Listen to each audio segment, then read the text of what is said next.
अस्सलाम वालेकुम स्टूडेंट्स, जैसे कि हमने पिछली वीडियो में पैसिव वॉइस का इंट्रोडक्शन पढ़ा था, उसमें मैंने बताया था कि हम उसके बाद इंट्रोडक्शन के बाद tense by tense, tense wise सारे पैसिव वॉइस को स्टडी करें। तो आज सबसे पहले हम लोग स्टार्ट करते हैं प्रेजेंट इंडेफिनिट टेंस, जो कि हमारा पहला टेंस है, सीक्वेंस में आता है। तो मैंने कल स्टूडेंट्स दो कैटेगरीज बनाई थी। उन कैटेगरीज में जो प्रेजेंट इंडेफिनिट है ये पहली कैटेगरी से बिलोंग करता है। कैटेगरी 1 से बिलोंग करने का मतलब इसमें कंपोनेंट्स कितने होंगे? 5। जैसे कि आपको सामने नजर आ रहे होंगे, मैंने इनके रूल्स भी 5 ही लिखे हैं, ठीक है जी। तो ये कैटेगरी 1 से बिलोंग करता है और इसके रूल्स कंपोनेंट्स 5 है, लिहाजा इनके रूल्स भी 5 है। तो हम इन रूल्स को पढ़ते जाएंगे और साथ साथ उधर से एक सेंटेंस बनाते जाएंगे, ठीक है जी। एक सिंपल सा सेंटेंस लिख लेते हैं जी। ही reads the book। ये हमने प्रेजेंट इंडेफिनिट का एक सिंपल सा सेंटेंस लिख लिया। अब हम इसके रूल्स को अप्लाई करते हैं। ये मैंने कहा था सबसे पहले सेंटेंस की कंपोनेंट्स की आइडेंटिफिकेशन। ही यहां हमारे पास सब्जेक्ट है, रीड्स मेन वर्ब है और बुक हमारा ऑब्जेक्ट है। स्टूडेंट्स, आइडेंटिफिकेशन करने का फायदा ये हो जाता है कि हमने चूंकि रूल्स को in term of subject, object, verb, helping verb के टर्म में पढ़ा हुआ है, तो जब हम सब्जेक्ट इनके कंपोनेंट्स को सब्जेक्ट, मेन वर्ब और ऑब्जेक्ट की टर्म में कैटेगराइज, आइडेंटिफाई कर लेते हैं, तो हमारे लिए आसान हो जाता है रूल्स को समझना, ठीक है। तो ये हमारे पास एक्टिव वॉइस सेंटेंस दिया हुआ है, ठीक है जी। अब हम इसको कन्वर्ट करेंगे पैसिव वॉइस में। पहला रूल पढ़ते हैं, एक्टिव वॉइस के ऑब्जेक्ट को पैसिव का सब्जेक्ट बनाना। देखिए बेटा, हमारे पास एक्टिव वॉइस में ऑब्जेक्ट, जो एक्टिव वॉइस में ऑब्जेक्ट दिया गया है वो है द बुक। हमने पढ़ा है एक्टिव वॉइस के ऑब्जेक्ट को पैसिव का सब्जेक्ट बनाना, तो ये द बुक हमारे पास यहां आ जाए। Rule number 1 complete. Rule number 2, helping verb का इस्तेमाल। बेटा, प्रेजेंट इंडेफिनिट के पैसिव वॉइस बनाते हुए हम 3 हेल्पिंग वर्ब का इस्तेमाल करते हैं, इज, एम, आर। तो ऐसा नहीं है कि ये तीनों हेल्पिंग वर्ब एक ही सेंटेंस में आ जाते हैं, ये बेस्ड ऑन सब्जेक्ट हम इस्तेमाल करते हैं। सब्जेक्ट की निस्बत पर, सब्जेक्ट की बिना पर हम इस्तेमाल करते हैं। बेटा, इज किन के साथ आता है? ही, शी, इट या कोई सिंगुलर नाउन आ जाए। ही, शी, इट या कोई सिंगुलर नाउन आ जाए तो हम इसका इस्तेमाल करते हैं। आई के साथ हम एम का इस्तेमाल करते हैं और यू, वी, दे या कोई प्लूरल नाउन आ जाए तो हम उसके साथ आर का इस्तेमाल करते हैं। स्टूडेंट्स, यहां भी हमने हेल्पिंग वर्ब लगाना है, तो हमारी बुक सिंगुलर है, तो लिहाजा हम इसकी जगह हेल्पिंग वर्ब इस्तेमाल करेंगे is. The book is, the book is, second rule हमारा पूरा हो गया। उसके बाद है बेटा मेन वर्ब का इस्तेमाल। मेन वर्ब का इस्तेमाल के लिए हमने लिखा हुआ है कि हमेशा मेन वर्ब की थर्ड फॉर्म इस्तेमाल होगी। तो बेटा, रीड की थर्ड फॉर्म रेड होती है। बेटा, स्पेलिंग सेम लिखे जाते हैं लेकिन प्रोनाउंसिएशन में डिफरेंस आ जाता है, तो ये मेन वर्ब की थर्ड फॉर्म होगी हमारी, red. The book is red. उसके बाद हमारा नेक्स्ट कंपोनेंट है बाय का इस्तेमाल। बेटा, सिंपल इसको बाय का इस्तेमाल, बाय लिख देंगे। उसके बाद हमारा जो नेक्स्ट रूल है, एक्टिव वॉइस के सब्जेक्ट को पैसिव का ऑब्जेक्ट बनाना, ठीक है जी। हमारे पास एक्टिव वॉइस का सब्जेक्ट ये है, हम इसको पैसिव वॉइस का क्या बनाएंगे? ऑब्जेक्ट। लेकिन स्टूडेंट्स, यहां एक बात नोट करने की है, हम देखते हैं अगर कोई प्रोनाउन, ये प्रोनाउन है, अगर कोई प्रोनाउन सब्जेक्ट की जगह मौजूद होता है तो वो सब्जेक्टिव केस में आता है। क्या बात की है मैंने? अगर कोई प्रोनाउन सब्जेक्ट की जगह मौजूद होता है तो वो सब्जेक्टिव केस में आता है। जब वो शिफ्ट करके ऑब्जेक्ट की जगह आ जाता है तो ये ऑब्जेक्टिव केस में कन्वर्ट हो जाता है। तो जब हम ही को इधर लेके आएंगे तो ये ही किसमें चेंज हो जाएगा? अपनी ऑब्जेक्टिव केस में चेंज हो जाएगा, जो कि हिम है। तो इस तरह हमारा ये कंप्लीट हो गया, the book is red by him. एक और इसी तरह सेंटेंस लिख लेते हैं।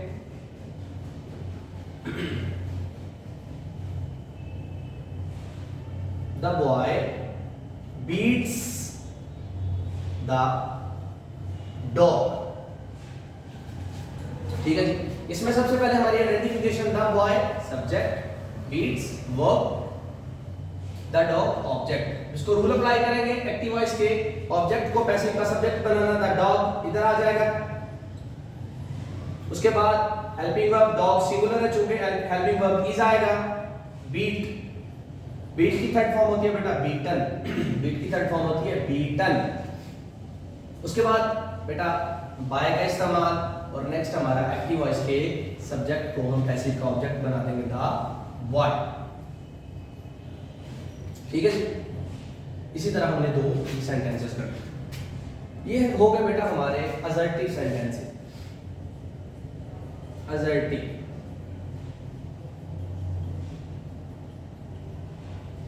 नेगेटिव बेटा इतने ज्यादा मुश्किल नहीं है।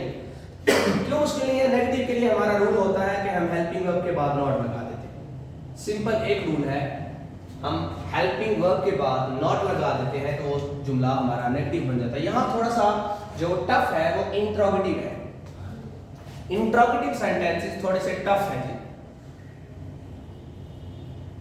इंट्रोगेटिव सेंटेंसेस को बोलते हैं सवालिया जुमले। इंट्रोगेटिव सेंटेंस को बोलते हैं सवालिया जुमले। इसकी दो टाइप्स होती हैं, एक होता है सिंगल इंट्रोगेटिव, दूसरा होता है डबल इंट्रोगेटिव। सिंगल इंट्रोगेटिव और डबल इंट्रोगेटिव। स्टूडेंट्स मैंने इन दोनों को कैटेगराइज किसकी बेस पे किया? इनके जनरल स्ट्रक्चर की बेस पे। हमें पता है कि इंट्रोगेटिव दो तरह से बनते हैं। एक कब बनता है? जब हम सेंटेंस के हेल्पिंग वर्ब को सब्जेक्ट से पहले ले आते हैं। पहले का जनरल स्ट्रक्चर ये होगा, हेल्पिंग वर्ब, सब्जेक्ट, फिर मेन वर्ब और उसके बाद ऑब्जेक्ट, लास्ट पे क्वेश्चन मार्क। लास्ट पे क्वेश्चन मार्क। ये हो गया बेटा हमारा सिंगल इंट्रोगेटिव। अगर हम इसी को डबल में कन्वर्ट करना चाहें तो हम इस सारे अरेंजमेंट से पहले WH फैमिली यानी कि क्वेश्चन वर्ड्स का इस्तेमाल करते हैं।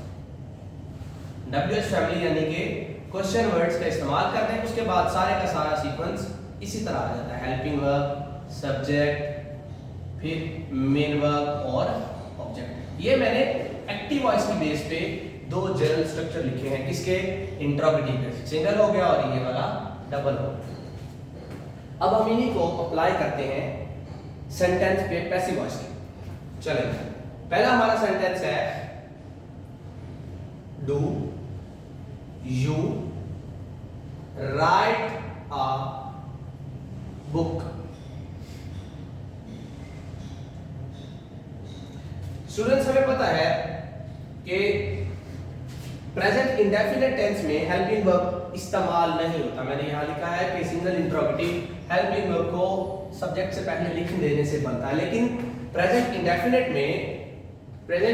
में हेल्पिंग वर्ब का इस्तेमाल नहीं होता। लिहाजा हम अपनी स्पोर्ट के लिए एक वर्ब यूज करते हैं डू। इसको बोलते हैं स्पोर्टिंग वर्ब। डू को क्या बोलते हैं? Sporting verb. और ये एक्ट कैसे करता है? ये as a helping verb act करता है। तो ये हमारा आ गया do you write a book. सबसे पहले आइडेंटिफिकेशन कर लें। डू क्या है बेटा? Question word, you subject, write main verb, book object. अब यहां स्टूडेंट्स एक बात नोट करने की है, हमारे रूल्स शुरू होते हैं सब्जेक्ट को लिखने से, सब्जेक्ट को बनाने से, लेकिन यहां सेंटेंस शुरू हो रहा है क्वेश्चन वर्ड से। यहां सेंटेंस शुरू हो रहा है क्वेश्चन वर्ड से। तो हम क्या करेंगे? हम इसको इग्नोर करके आगे चले जाएंगे।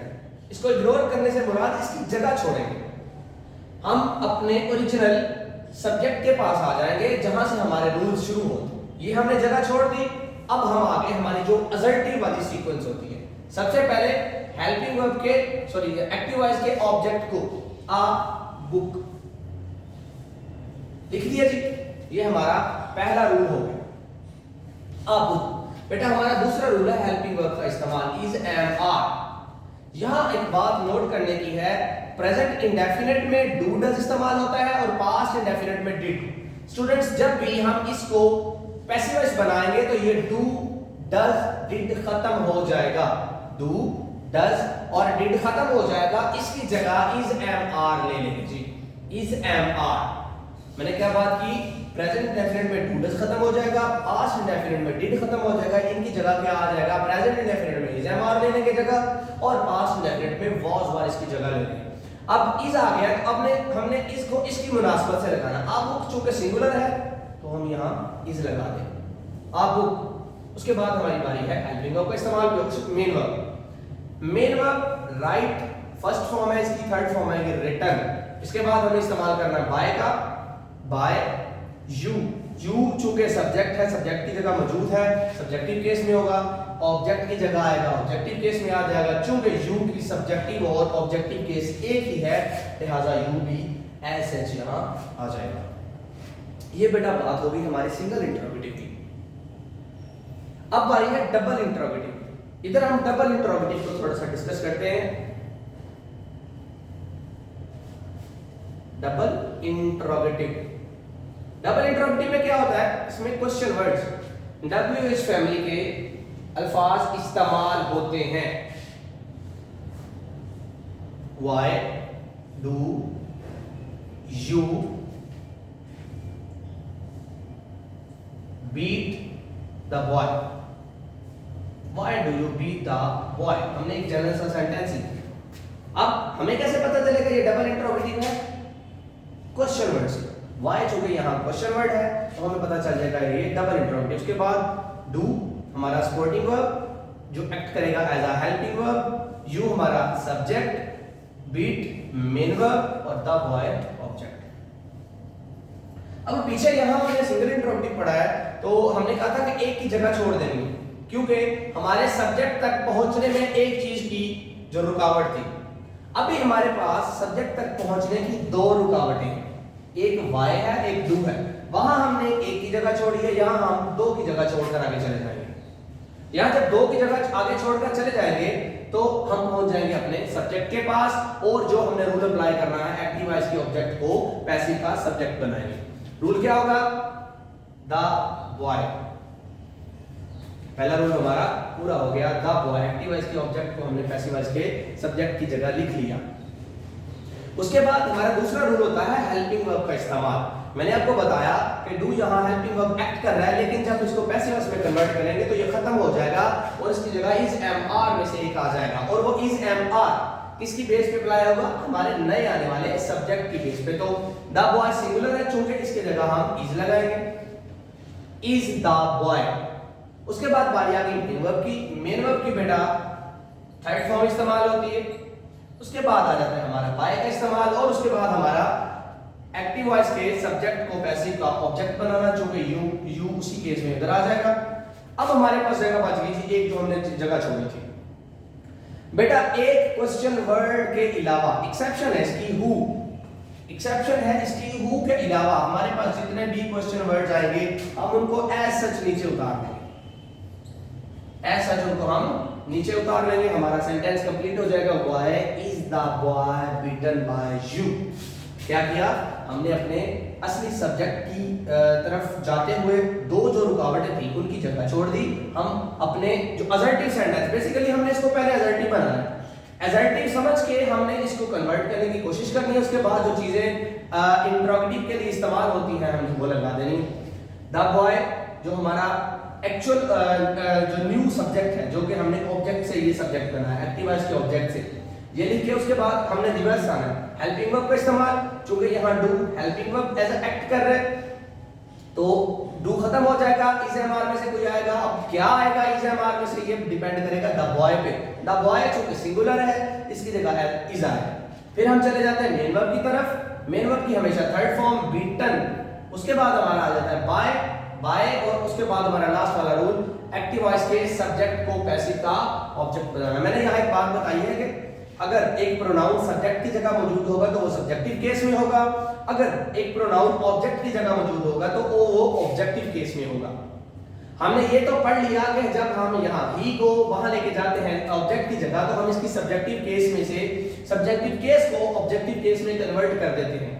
लेकिन इसके बाद हम एक और भी एग्जांपल पढ़ते हैं जिसमें हमने जो हमारा ऑब्जेक्ट है उसको सब्जेक्ट की जगह लेके आना है। ऑलरेडी ऑब्जेक्ट की जगह वो ऑब्जेक्टिव केस में होगा, जब हम उसको सब्जेक्ट की जगह लेके आएंगे तो वो सब्जेक्टिव केस में कन्वर्ट हो जाएगा। वो भी एक एग्जांपल कर लेते हैं। बाकी ये था हमारा interrogative.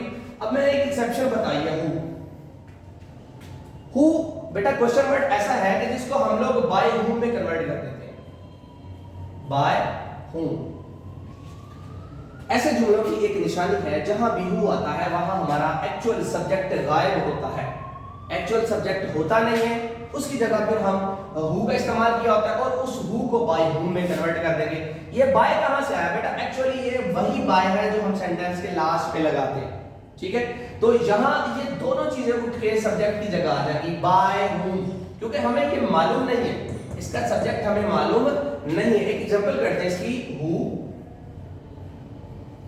knocks at the door, ठीक है जी। अब इस सेंटेंस में हम जब आइडेंटिफिकेशन करेंगे, ये क्वेश्चन वर्ड आ गया, यहां सब्जेक्ट मिसिंग है, यहां knocks क्या है? Main verb, at the door, at preposition, the door object, यहां सब्जेक्ट नहीं है। तो हम क्या करेंगे? हम डायरेक्टली इस हु को बाय हूम में कन्वर्ट कर देंगे, डायरेक्टली इस हु को बाय हूम में कन्वर्ट कर देंगे। उसके बाद हमने हेल्पिंग वर्ब की जगह छोड़ देनी है, उसके बाद हमने क्या करना है? हेल्पिंग वर्ब की जगह छोड़ देनी है। हेल्पिंग वर्ब की जगह जैसे मैंने इधर बताया वैसे ही, अब यहां सब्जेक्ट नहीं है, अगर यहां सब्जेक्ट होता तो हम उसको कन्वर्ट करके इधर ले आते, लेकिन यहां हम हेल्पिंग वर्ब की जगह छोड़ेंगे और देखेंगे हमारा ऑब्जेक्ट क्या है। अब ऑब्जेक्ट की बेस पर बाय होम जो हमारा नया आने वाला सब्जेक्ट होगा, एक्टिव वॉइस का object, by whom the door.